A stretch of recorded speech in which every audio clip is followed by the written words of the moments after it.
सिकंदर जब विश्व विजय के लिए निकला,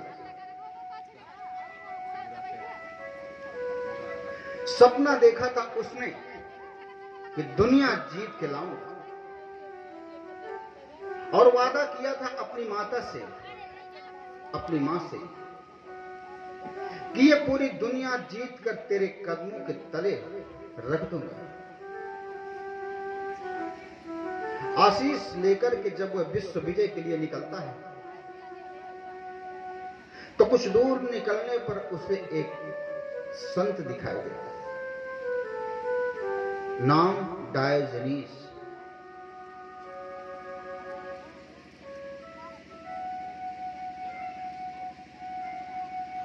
बड़ा नाम सुन रखा था सिकंदर ने उस संत का, तो सोचा क्यों ना आज इससे मुलाकात कर ली जाए।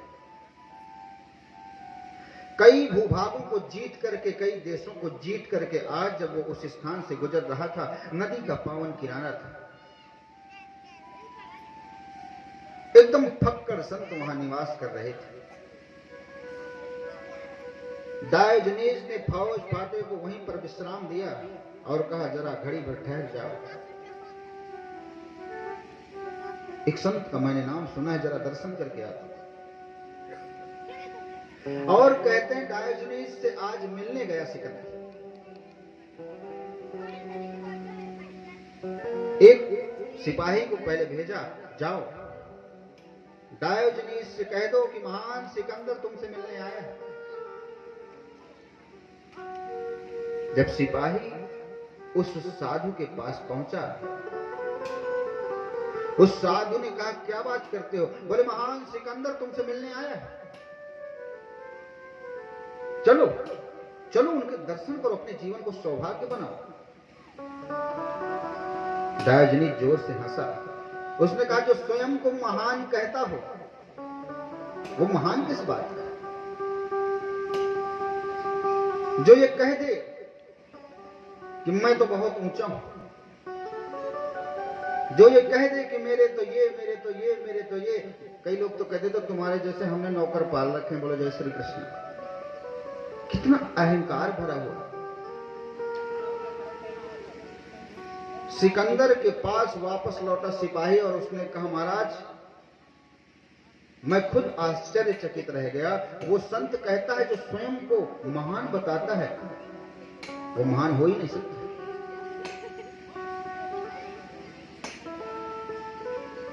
आज चोट कर गई बात सिकंदर को। सिकंदर घोड़े से नीचे उतरा, चाहता तो 1 मिनट में सर कलम कर सकता था। विश्व विजेता था सिकंदर।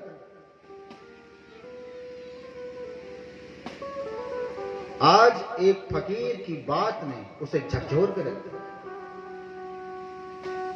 आज खुद चला गया सिकंदर उस डायोजनीस के पास और कहता है, डायोजनीस धन्य भागी हो तुम। देखो तुम नहीं आए मेरे बुलाने पर, फिर भी मैं आज तुमसे मिलने आया हूं। बताओ मैं तुम्हें क्या दे सकता हूं? मान लो मैं तुमसे बहुत प्रसन्न हूं। डायोजनीस कहता है, तुम दाता हो, तुम तो मुझे पूरे के पूरे भिखारी नजर आते।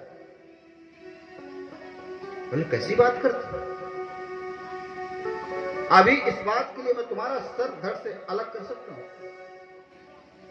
उसने कहा, सिकंदर क्षमा करना, जिस सर को तुम काटने की बात कर रहे हो वर्षों पहले मैं उसे अपने हाथों से काट चुका हूं।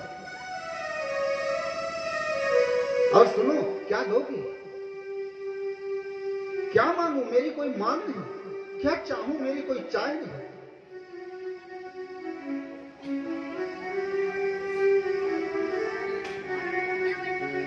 सिकंदर ने कहा, काश मैं भी तुम्हारी तरह बन पाता डायोजनीस। डायोजनीस ने कहा, तुम देर किस बात की? ये नदी पे किनारा है, यहां तुम्हारा मेरा कोई बैर नहीं। आओ,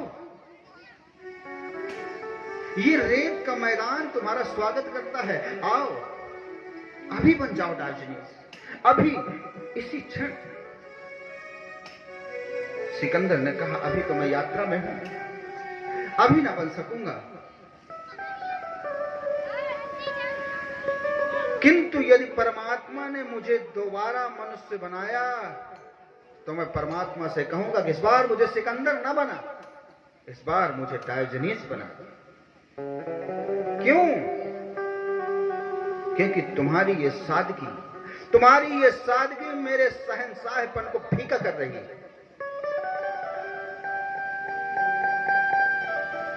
ये जो तुम्हारा नंगापन है, ये जो तुम निर्वस्त्र हो, ये तुम्हारा नंगापन भी मर्यादित है, और मैं सब पहन के भी आज तुम्हारे सामने दीनहीन खड़ा।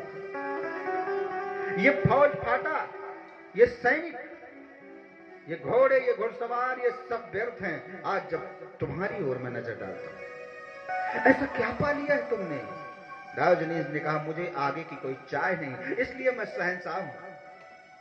तुम चाहत से भरे पड़े हो, तुम्हें कल की चाह है, तुम्हें परसों की चाह है, बड़ी वासनाएं हैं तुम्हें, इसलिए तुम भिखारी हो। क्या दोगे मुझे? डायोजनीस, मैं कहता हूं, सिकंदर अभी डायोजनीस क्यों नहीं बन जाते? जिस यात्रा में तुम जा रहे हो, ये जो यात्राएं हैं तुम्हारी, डायोजनीस ने कहा, वापस आऊंगा तो तुम्हारे जैसा जीवन जीऊंगा। डायोजनीस ने कहा, क्षमा करना, कभी न जी पाओगे। जो अभी ना हुआ वो फिर कभी ना होगा। जो कुछ भी हुआ है वो आज हुआ है, अभी हुआ है। मैं बार बार तुमसे कहता हूं सिकंदर, तुम वापस ना आ सकोगे, क्योंकि ऐसी वासनाओं की यात्राओं से कोई आज तक वापस नहीं लौट सका। आज 1 रुपए की चाह है, कल वो 2 रुपए की चाहत बन जाएगी, परसों वो 4 रुपए, इसके बाद 10 रुपए, 20 रुपए, 50 रुपए, 100 रुपए, 1000 रुपए, लाख रुपए। ये चाहत रुकती कब है? वासना दुष्पूर है, उसे कभी पूरा किया ही नहीं जा सकता। सिकंदर, मैं कहता हूं, छोड़ दो, कह दो फौज को अलविदा, फेंको ये राजसी वस्त्र,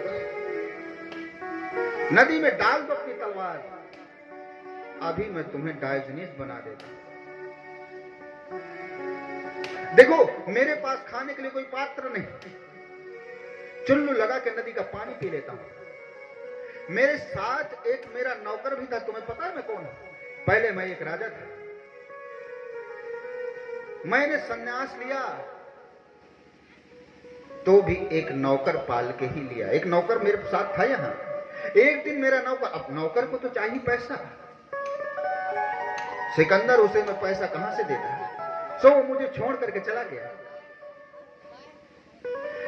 फिर मैंने एक दिन विचार किया कि जब ये मेरे बगैर रह सकता है, ये मेरा विश्वास पात्र नौकर है और ये मेरे बगैर रह सकता है, तो फिर मैं इसके बगैर क्यों नहीं रह सकता। इसलिए मैंने दुनिया को पीछे छोड़ दिया। सिकंदर, मैं अपने पास एक कटोरा भी रखता था, लेकिन एक दिन मैंने एक कुत्ते को देखा कि नदी में बेफिक्र होकर वो पानी पी रहा था अपनी जीभ से। उस दिन से मैं करपात्री हो गया। उस दिन से मैंने बर्तन लेना छोड़ दिया, कोई पात्र नहीं। सिकंदर, इन जीवों को देखो, ये सभी नंगे हैं, फिर भी कितनी मर्यादा दिखती है, जैसा परमात्मा ने बनाया है।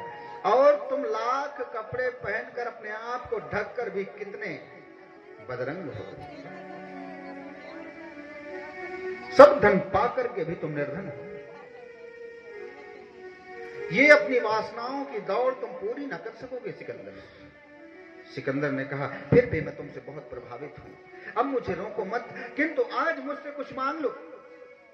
डायोजनीस ने कहा, मुझे कुछ नहीं चाहिए, फिर भी मैं तुम्हें निराश नहीं करना चाहता। यदि तुम देना ही चाहते हो तो एक काम करो, जरा पीछे हटकर खड़े हो जाओ, जरा बगल में खड़े हो जाओ, क्योंकि तुमने मेरी सुबह की धूप रोक रखी है। बोलो जय श्री कृष्ण। और सुनो, आज के बाद किसी की धूप मत रोकना। धन्यवाद। ऐसा लगा जैसे किसी ने वज्र मार दिया। ऐसा लगा जैसे किसी ने अभी अभी सीने में कटारी घोंप दी। धक्का लगा सिकंदर को। आत्मसम्मान को ऐसी ठेस कभी नहीं पहुंची थी, अहंकार को ऐसी चोट किसी ने न मारी थी जैसा इस साधु ने मार दी। शर्मिंदा हो गया सिकंदर। और कहते हैं जब विश्व विजय का सपना लेकर के भारत से जब वो वापस लौट रहा था, लौटते वक्त बीच रास्ते में ही उसकी हालत खराब हो गई। वैद्यों से कहा, सुनो, तुम जो चाहते हो मुझसे ले लो, मैं आधा राज्य देने को तैयार हूं, मुझे मेरी मां तक पहुंचा दो, इससे पहले मैं मरना नहीं चाहता। वैद्यों ने कहा, हमें क्षमा करें महाराज, आपके पास अब सा और समय नहीं है, मौत निकट आ ही चुकी है। बोले तो मेरी मां को ले आओ। बोले कुछ नहीं हो सकता, अब घड़ी भर भी और देर नहीं होगी। और कहते हैं बीच रास्ते में भी विजय यात्रा की ख्वाहिश रखने वाला सिकंदर बीच रास्ते में दम तोड़ गया, अपनी यात्रा को पूरी न कर सका, अपना संकल्प पूर्ण न कर सका। मरने से पहले जब वो जान गया कि अब मेरी मृत्यु सुनिश्चित है, उसने कह दिया अपने मंत्रियों से कि जब मैं मर जाऊं तो अर्थी के बाहर मेरे दोनों हाथ लटका देना, ताकि यह दुनिया देख ले कि जिस धन के लिए मैं जीवन भर मरता रहा, चैन से त्यागा, सुकून त्यागा, रातों की नींद त्याग दिया। देखो मैं कुछ लेके तो नहीं जा रहा, ये खाली हाथ मेरे इस दुनिया को दिखाई देने चाहिए।